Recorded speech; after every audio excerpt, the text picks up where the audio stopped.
Hola, ¿qué tal? Hoy nos vamos a meter de lleno con un tema de la gramática española que es fascinante, los condicionales. Pero ojo, no nos vamos a quedar en la regla de siempre.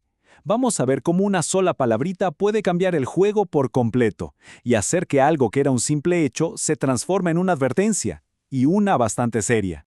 Así como lo leen, uno tiende a pensar en condicionales y se le viene a la cabeza el típico «si yo fuera rico» o «si tuviera más tiempo». Pero la realidad es que la gran mayoría de las veces que los usamos en el día a día no tienen nada, pero nada que ver con la imaginación. Exacto, se refieren a la vida real, a cosas que sí pasan o que es muy probable que pasen. Así que hoy el foco va a estar puesto justamente en esas, las condiciones que son posibles, las que de verdad describen el mundo que nos rodea. Muy bien, entremos en materia. Vamos a empezar por la base, por los cimientos. Esta es la estructura que seguramente fue la primera que aprendimos todos al estudiar español. A ver, la definición es bastante sencilla. Básicamente estamos hablando de causa y efecto en el mundo real. Si pasa la cosa A, entonces pasa la cosa B. No hay mucho misterio, ¿verdad?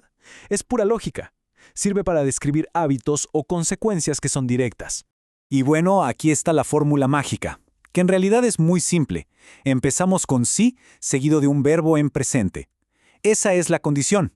Y luego, la consecuencia o el resultado puede estar también en presente, si es un hábito, o en futuro, si es algo que probablemente pase. Miren estos ejemplos. Son perfectos. Si tengo tiempo, voy al gimnasio. Clarísimo, es un hábito. Si estudias, apruebas. Eso es una verdad casi universal, una consecuencia directa. Y si piensas así, no llegarás a ningún lado, es más bien una predicción, basada en una realidad. Todas son situaciones muy concretas.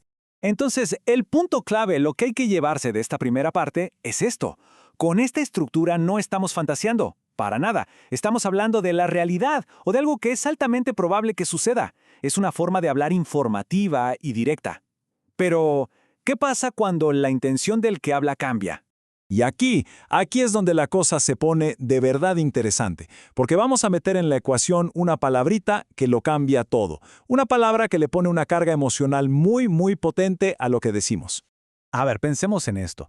¿Qué pasa si la persona que habla no solo quiere informar de una consecuencia? ¿Qué pasa si quiere además influir en lo que hace la otra persona? Si quiere, digamos, advertirle.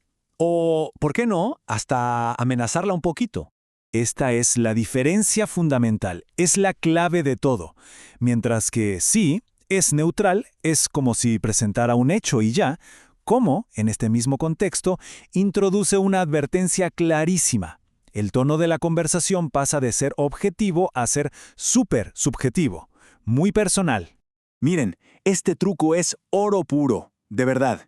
Para captar bien el peso que tiene cómo, podemos traducirlo en nuestra mente por más te vale que. ¿Se dan cuenta? Inmediatamente sentimos esa tensión, esa sensación de advertencia de que, ojo, que si no haces esto, va a haber consecuencias. Y aquí lo vemos en acción. Como llegues tarde, no entramos. Eso no es información. Eso es un más te vale que no llegues tarde. Y como no comas, me enojo. No es una posibilidad, es una amenaza directa. Te estoy diciendo que mi reacción va a ser negativa. El mensaje es muchísimo más fuerte. Bueno, para que este concepto quede grabado a fuego, vamos a hacer algo muy simple. Poner las dos estructuras una al lado de la otra. Van a ver que la diferencia salta a la vista al instante. Miren la tabla. Es perfecta. La primera frase, si no duermes, estás cansado, es una verdad universal, un hecho biológico, punto. Pero la segunda, como no duermas, estarás cansado, ¿a qué suena? Suena a una madre, a un padre, ¿no? Es una advertencia directa. El significado literal es el mismo, sí, pero la intención de quien lo dice es otra historia. Ok, vamos a recapitular todo lo que vimos hasta ahora, y de paso les voy a dejar un último tip, un atajo muy práctico que tiene que ver con todo esto de los condicionales. Resulta que hay una forma más corta, más concisa de expresar estas mismas condiciones reales, y es usando el gerundio.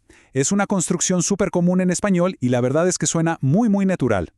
Por ejemplo, en vez de decir la frase completa, si piensas así, no llegarás a ningún lado, podemos acortarla y decir simplemente, pensando así, no llegarás a ningún lado. El significado es exactamente el mismo, pero es una alternativa, digamos, más elegante, más eficiente.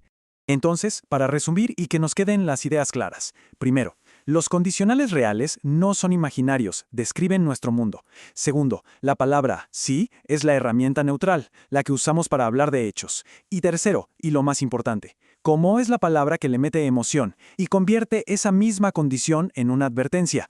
Y para terminar, les dejo esta reflexión.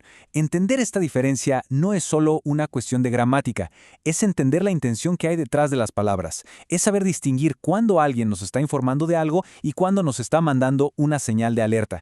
Y esa es la clave para una comunicación mucho más profunda en español.